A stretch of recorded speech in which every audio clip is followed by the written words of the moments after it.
নমস্কার, 7 hour news নেটওয়ার্কে আপনাদের স্বাগত। আরজিকর কাণ্ডে সারা দেশ যখন উত্তাল, তখন নারী নির্যাতনের অপরাধে জেল খাটা বিদ্যালয়ের নবনিযুক্ত শিক্ষককে বদলি করতে হবে, এই দাবিতে স্কুলের সামনে বিক্ষোভ দেখালেন অভিভাবকেরা। এই চাঞ্চল্যকর ঘটনাটি ঘটেছে বনগাঁ থানার অন্তর্গত চাপাবেরিয়া রামকৃষ্ণ বিদ্যা মন্দির প্রাথমিক বিদ্যালয়। সূত্রে খবর, মৃন্ময় রায় নামের ওই শিক্ষক বেশ কয়েক বছর ধরে রামকৃষ্ণ বিদ্যা মন্দিরে শিক্ষকতা করতেন।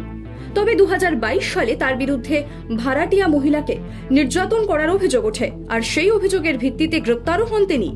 সম্প্রতি জামিনে মুক্তি পেয়ে ফের রামকৃষ্ণ বিদ্যা মন্দিরেই কাজে যোগ দেন মৃন্ময় রায়, আর তাতেই রীতিমতো আতঙ্কিত পড়ুয়াদের অভিভাবকেরা। জানালেন, মৃন্ময় রায় স্কুলে থাকলে তাদের সন্তানরা স্কুলে সুরক্ষিত নয়। এদিন মৃন্ময় রায়ের অন্যত্র বদলির দাবিতে হাতে প্ল্যাকার্ড নিয়ে বিক্ষোভ দেখান তারা। বিক্ষোভরত অভিভাবকদের কি দাবি, শুনুন। আমরা চাই যে ওই স্যার স্কুলে থাকলে, মৃন্ময় স্যার স্কুলে থাকলে আমাদের বাচ্চা সেফ না।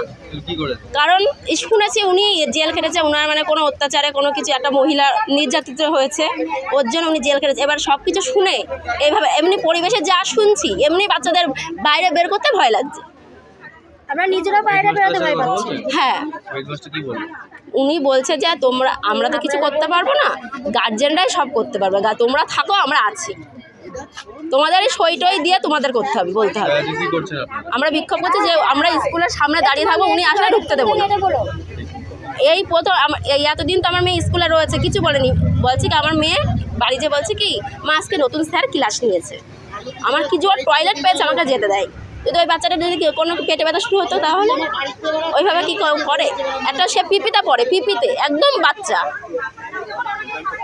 তাহলে এমনি তার রিপোর্ট খারাপ, তারপরে ওরকম করে এতদিন এত স্যার এত ম্যাম রয়েছে, কোনোদিনও তার সামনে কিছু বলেনি। হঠাৎ করে এই স্যারের নামে হঠাৎ করে আটকে রাখা তো উচিত না। স্যার যেদিন স্কুলে এসেছে আমার বাচ্চা কিন্তু বাড়ি গিয়ে বলেছে ওই স্যারকে আমরা টিভিতে দেখেছি, ওই স্যারের এই ওই, তাহলে বাচ্চার মুখ থেকে আমরা জিনিসটা শুনছি। তাহলে ওই রকম একটা, আমার ছেলে হোক, আমার কিন্তু মেয়ের, আমার ছেলে, তবু সে কিন্তু একটা বাচ্চা, সে বাড়ি গিয়ে যখন গল্প করছে তাহলে সেই জিনিসটা তো বাজে ব্যাপার হয়ে যাচ্ছে। তাহলে ও শিক্ষাটা কি পাচ্ছে স্কুলে এসে? আমরা তো শিক্ষা পাওয়ার জন্যই বাচ্চাকে স্কুলে পাঠাই, সেটাই যদি এখান থেকে না শিখে যায় তাহলে আমরা বাচ্চাদেরকে স্কুলে কি করতে পাঠাচ্ছি বলেন? কাণ্ডে হলো অভিযুক্ত, আমরা ওনাকে চাই না। আমরা চাইছি উনি ওই স্কুলে, অন্য স্কুলে বদলি হয়ে যাক। আমরা বলছি না যে উনি চাকরি ছেড়ে দিক, সেটা কিন্তু আমরা বলছি না। আমরা চাইছি উনি এই স্কুল থেকে অন্য স্কুলে চলে যাক। অন্যদিকে অভিভাবকদের এই বিক্ষোভ প্রসঙ্গে স্কুলের প্রধান শিক্ষিকা সোমা বিশ্বাস জানালেন, ঊর্ধ্বতন কর্তৃপক্ষের নির্দেশ অনুযায়ী মৃন্ময় রায় ফের কাজে যোগ দিয়েছেন।